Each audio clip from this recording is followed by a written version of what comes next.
Hey Raz, good morning, good afternoon, whatever time you're watching this. Been a long time fan. I'm really glad you're back into doing speed runs and doing your regular videos again. It's much appreciated. So I've got the Limitless open wheel design, BSR foams, 2028 Castle 1100 kV motor. Currently have a 48 tooth pinion on with a 26 tooth spur, and got 146 miles an hour with that. I had upped it to 50 tooth on the pinion and got 143, so I went down. XLX2 flow pack spool.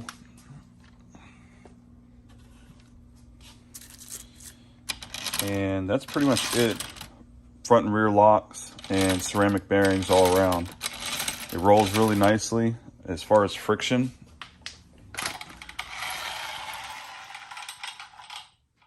so not really sure what I'm doing wrong.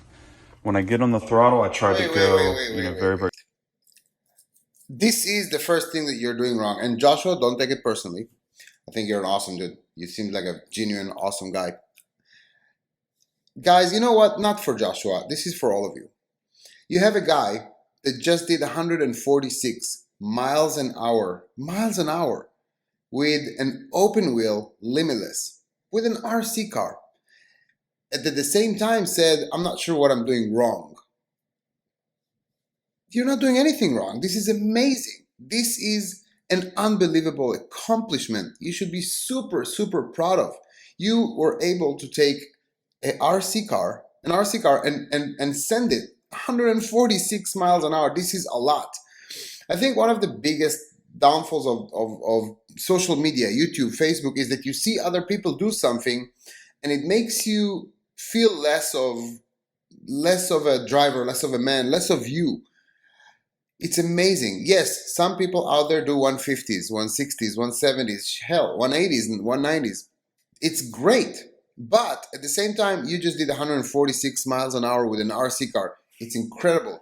Give yourself props. You're doing an amazing job. Also, you're kind and a gentleman enough and comfortable enough with yourself to actually send me the videos and be okay with me posting everything to show the world, hey, I'm at 146, which is amazing, but I'm stuck. I need help, etc., etc. I think this is beautiful. This is amazing.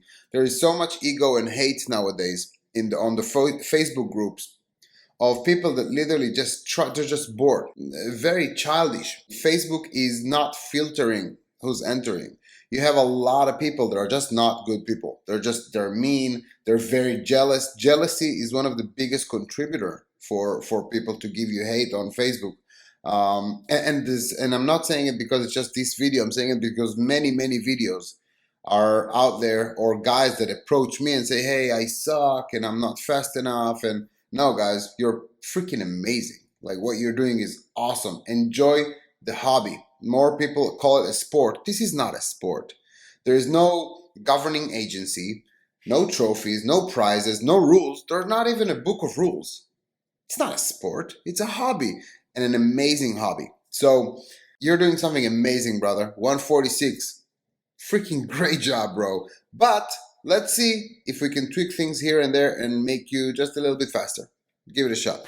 So let us continue. Smoothly.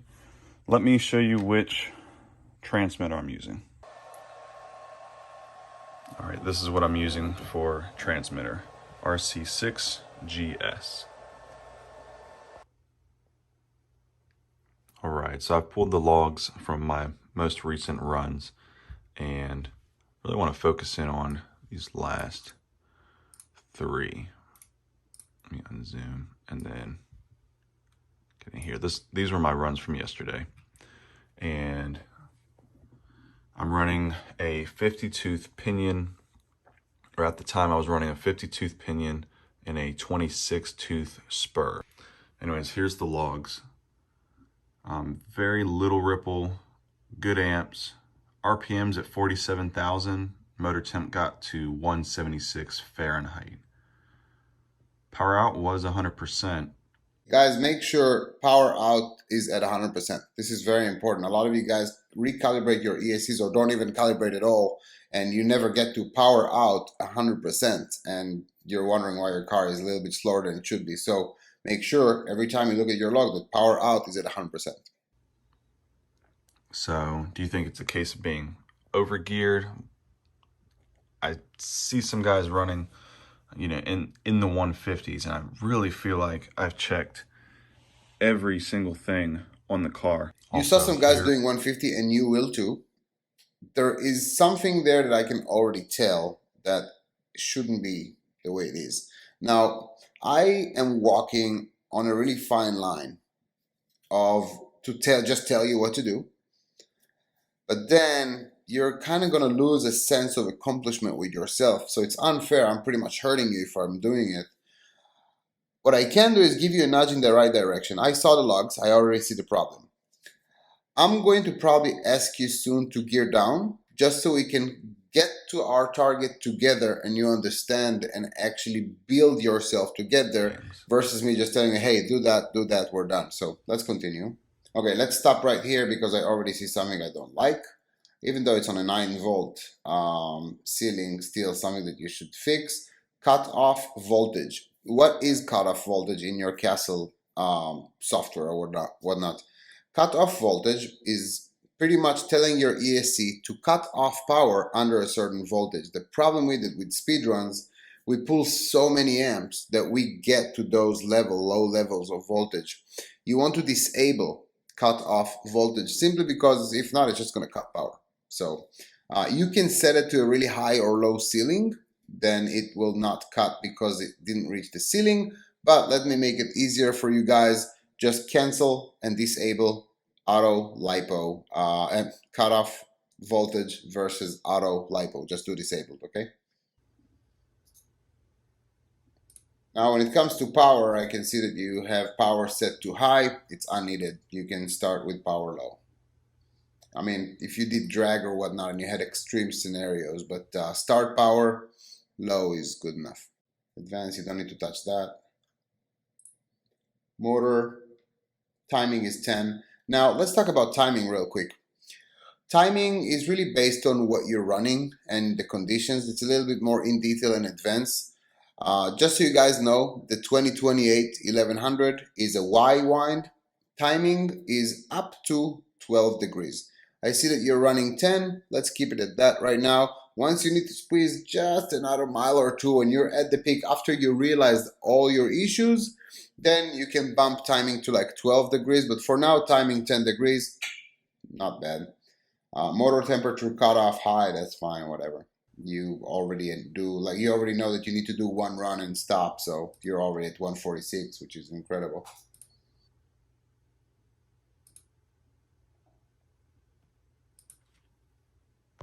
I have some intermittent issues with the transmitter I'm using. I wonder if I'm getting full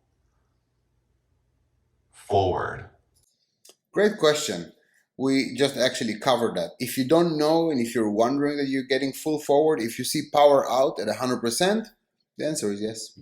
You're getting full forward. With this transmitter. I haven't really looked at transmitter calibration. All right, here's a couple. Another thing that is super important, guys, you have to recalibrate your ESC to your radio. As soon as you get a new radio, new receiver, new install, recalibrate, go through the recalibration process. I'm showing it in my previous videos and many videos out there. Recalibrate your ESC, very important. You kind of have to. You have to show your ESC what is neutral, what is 100%. Your ESC can't just guess it. It can, but sometimes it's not accurate.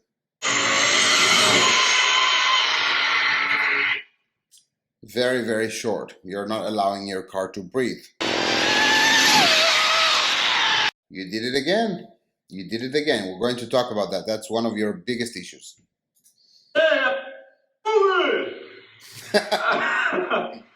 Holy shit. There goes my monetization. That was quick, wasn't it? Yeah. That thing was really moving. I love that, man. See, this is what I'm talking about. That vibe, that atmosphere was like, hell yeah. This is what it's all about, guys. No one is paying us to run our cars. If we do 200 miles an hour, no one is paying us for it. Like, no one cares. They see the video, they clap, and it's done. Like, it's done. This is why we're doing it, because it's so freaking awesome. I shall now continue. All right, so it was 143 because you did not address the real issue, which we're going to talk about. So I'm going to send you some messages. We're going to talk, and then you're going to make another video, send it to me, and then we're going to play that other video. Because I'm such a pro editor, I can just do it like that. I told Joshua to gear down 4 teeth and run again, and he did, and the video is right here, so let's play it. On the way.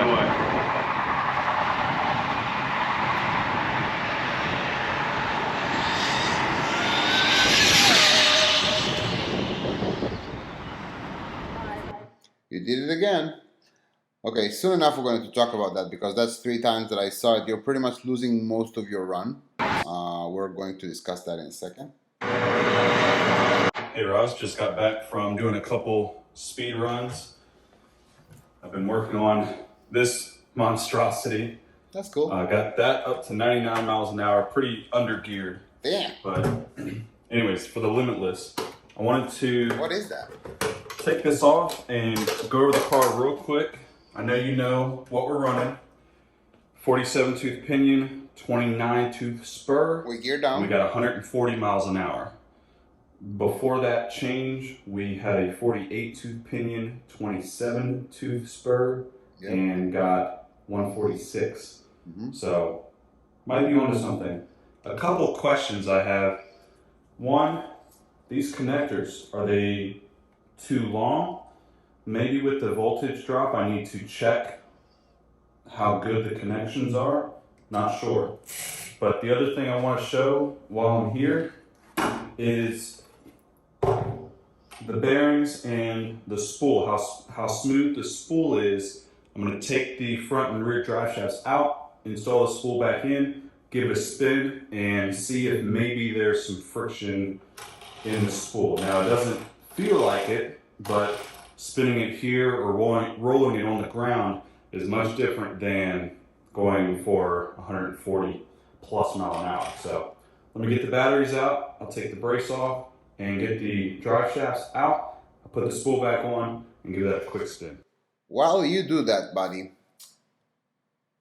I need to talk with you guys.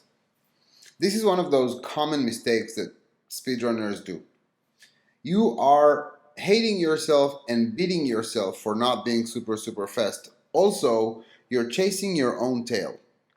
So you do like a 1 run, 2 runs, maybe 3 runs. You see a certain speed, and then you start analyzing and overthinking it, and you're pretty much chasing your own tail with your car.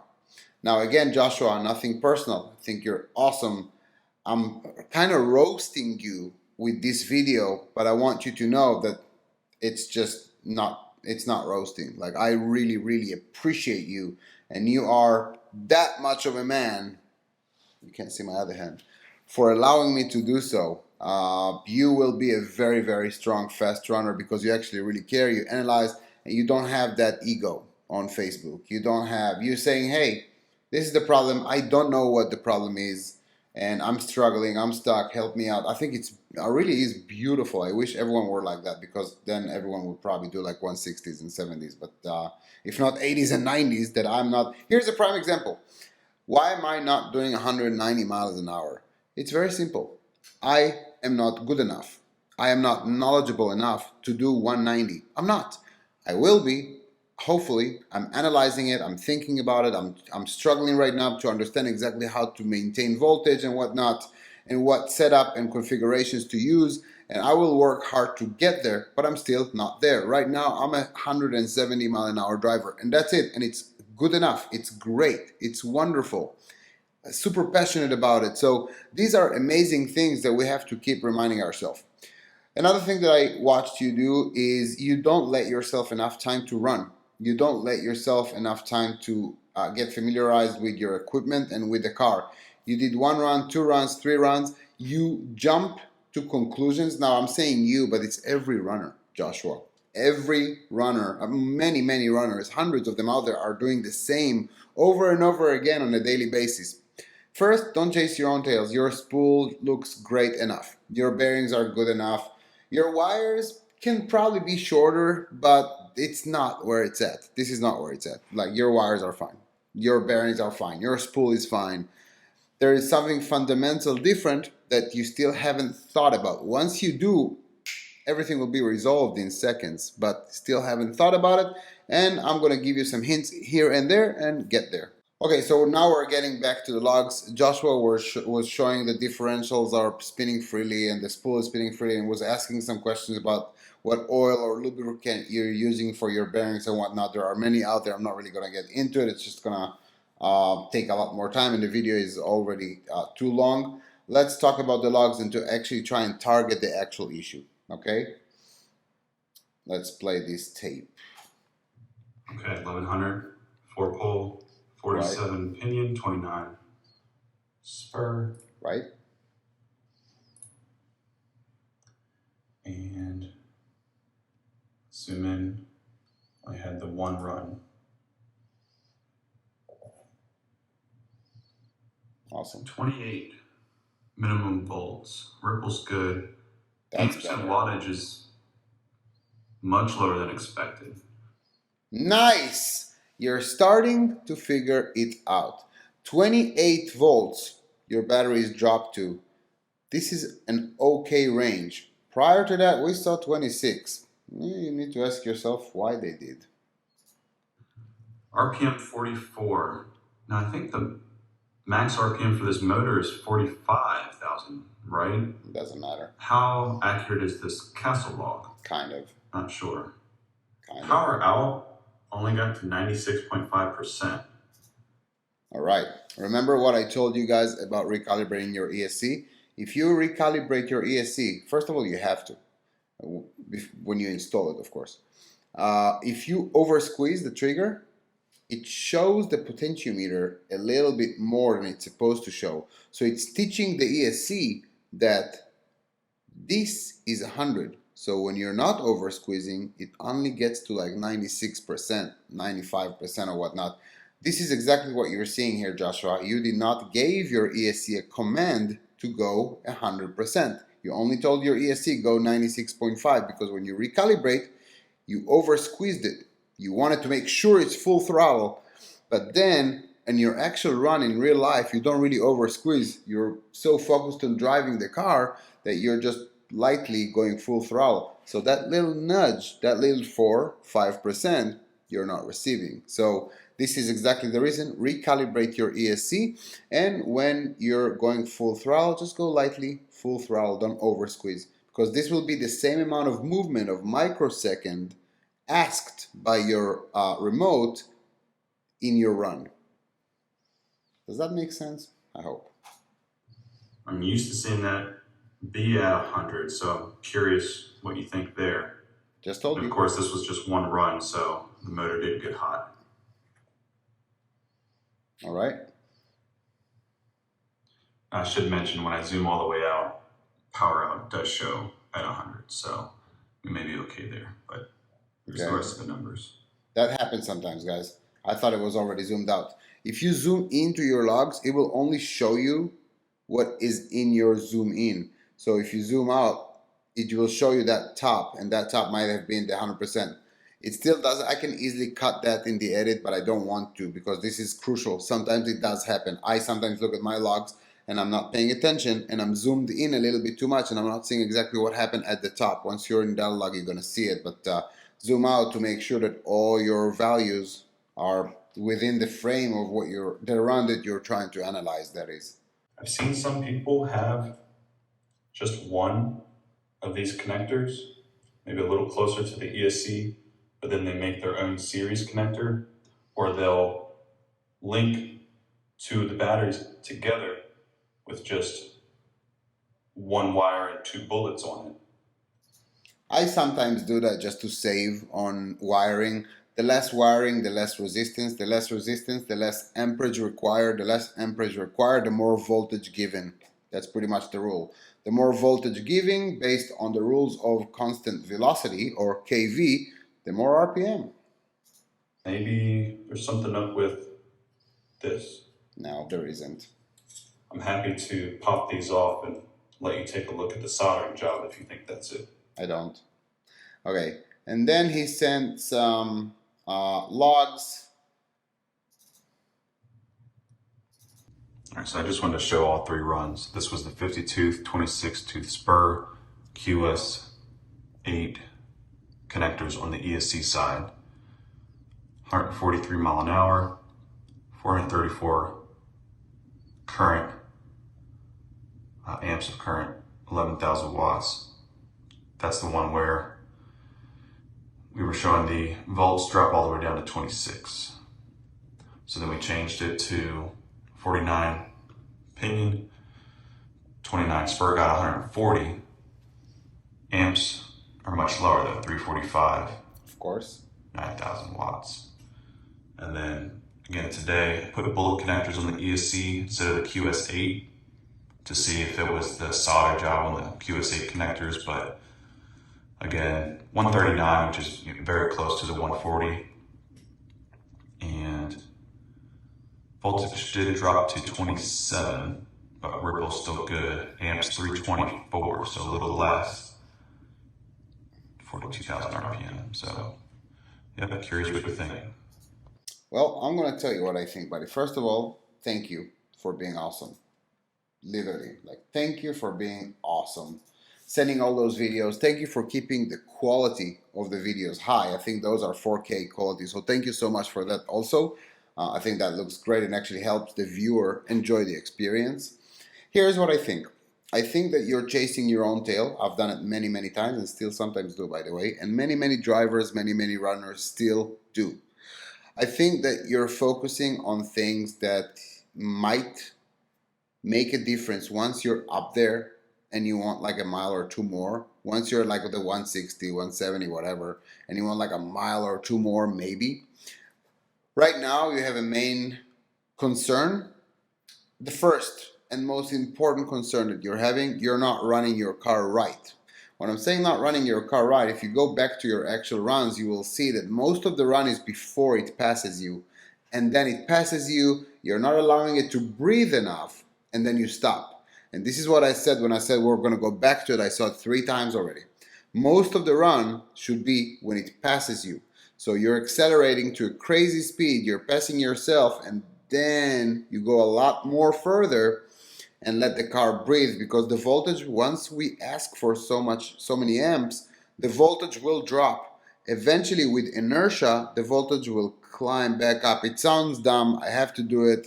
I'm sorry about that, guys, but it sounds like and then it climbs again. So and then amperage, a lot of amperage. Spike of amperage, voltage goes down, it goes down obviously in RPM, and you can actually hear, and this is how you regulate your runs. And then once the car passes you, you have enough inertia. Surely drag is increasing, but you have enough inertia for the car to actually recover and actually give it just a little bit more voltage, a little bit more obviously RPM, and you get faster. So your runs are too short. Another thing that I don't like that you do, again, nothing personal, love you, brother, but you need to pay attention to how much you, and it's going to sound dark, how much you judge your car. You can't have 1 or 2 runs and say, with this gearing, this is the speed. What actually happened is, with this gearing, at the same hour of the day, at the same temperature of asphalt and wheels, at the same wind condition, tailwind or headwind, at the same battery voltage that you are running. I'm not sure what was the battery temperature or whatnot, but the same voltage. Was it fully charged? Was it 30 minutes after you left your house? Was it 10 minutes after you left your house? With all those variables, it was 140 when you gear down 4 teeth. With all those variables, so you can't really do a run or two and decide that this is the speed of the car and that's it. So I must conclude that with 47 pinion 29, I think it was, spool, it's a 140 mile an hour car. Once you don't allow yourself to conclude that. Then you start increasing, because then you start asking questions that are related to this specific configuration. What I want you to do is not to gear up again. Can you do 146, 147, maybe 148 right now? Sure, you can. You're going to put those gears that you did 146 with, you're going to do enough runs and eventually you'll get there. What I want you to do is get to 145 at least with the same gearing you just did 140. This will make you realize what you're doing when it comes to the length of your run, when it comes to your lipos.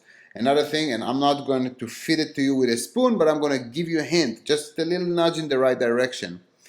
Why did your voltage drop to 26? Why did your battery condition allow your voltage to drop to 26? Something you have to ask yourself once you start analyzing it, and once you're getting it, it's not going to happen as frequently at least. You, in my opinion, should leave the gears just as they are, as you did 140, and do some more runs. A lot of you guys, and I'm no different. Just put a set of gears, run the car once or twice with whatever conditions you have, and you decide and conclude, this is the speed, I must gear up or I must gear down. There are so many variables, so many variables. It's an RC car that is running 140 miles an hour. There's so many variables involved. Your wheels, your bearings, lubricants, differentials, lockers, temperature, headwind, tailwind, the time of day, how good you were when it comes to squeezing the throttle. Now, if you're using perfect pass, that kind of eliminates that, because perfect pass is perfectly right every time with a nice linear line. But if not, you have to ask yourself how many just little nudges throughout the run, and I'm exaggerating just so you guys see it, throughout the run, couple of nudges just will spike the amp just a tad, just a little bit. You can barely hear it or see it, but it will spike the amp, drop the voltage. There, you lost 1%. You know, 1% of 140 miles an hour is a mile point four. It's a lot, you know. What if you lose 2%, 3%? I'm just talking 2-3%. It's nothing. This is your 3, 4, 5 miles an hour, and this is what people need to really realize. Keep the same gearing. Make sure that your runs are a lot longer. If you're afraid of bad reception, you're not ready to run. You're just not ready to run. Again, I'm not saying it to you personally, Joshua. I'm saying it to everyone. Range equals speed. Very simple. Range equals speed. You get to the run. If you haven't done a range check and make sure that you're far out there and you can still control the car, don't even try to run. Like, what are you going to do? Send it 140, 50, 60, whatever miles an hour, guessing and hoping that it's still going to work? No. If you know that your range is good enough, it's going to give you the confidence to let your car breathe, and after it passes you, reaches those top speed when it actually screams way far up there. So this is something that you guys have to realize. Range equals speed. If you don't have a good enough range, get a longer antenna, your receiver or whatnot, get a range extender, do something, stand on a ladder, do something, change your radio or something. If you don't have range, you don't have speed. Very simple. Can you force your car to 140 within such a short range? Of course you can. But if you're expecting to do more, if you want to do more, if it's enough, it's enough. No worries. But if you want to do more, then you need to actually prepare for it. Your car needs to be ready for it. Your batteries needs to be ready for it. Your range should entertain a long run. Temperatures, headwind, tailwind, so many things that I need you guys to think about, because without it, you're not going to get there. What I would do if I were you, to conclude this video, is already very long. To conclude the video, I would keep the gears like the gears we talked about. When I ask you to lower your gear and lose 4 teeth, I would keep it the same. I would keep it at, I think it was 47.29 with the Castle 2028 on a limitless open wheel with a lot of drag and a lot of resistance. I think you're fine for now. You will get faster. You will gear up eventually. But for now, I need you to understand what your car is doing and to feel it. Keep your setup the same and keep running it until you see 145.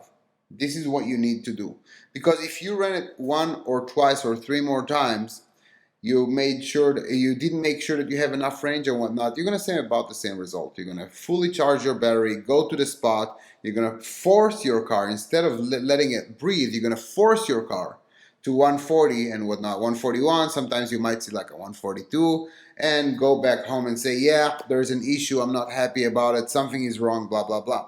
Run 6 times, 7 times, 8 times, until you finally realize, until it clicks, that things that you're changing in your behavior as a runner, in the distance, in your batteries, in your temperature, in wind direction, and whatnot, changes things. You will get to 145 miles an hour with this setup. And then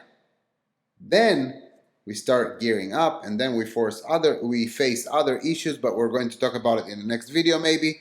Then you can gear up a tooth and get like a mile an hour and another mile an hour and another mile an hour, then struggle with new issues that you have to resolve and whatnot.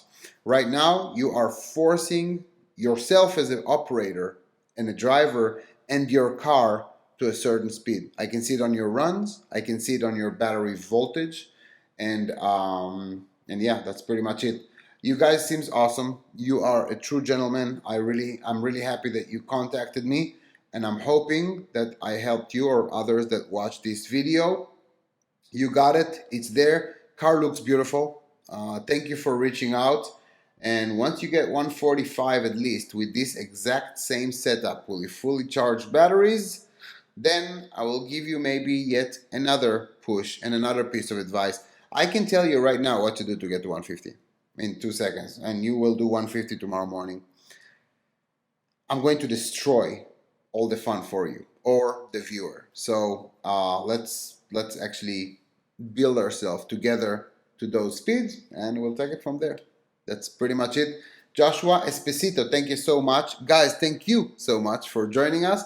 If this works and people like it and it gets enough views to make it worthwhile, I will do more. This is just a test of Raz Shifrin, Rate My Runs.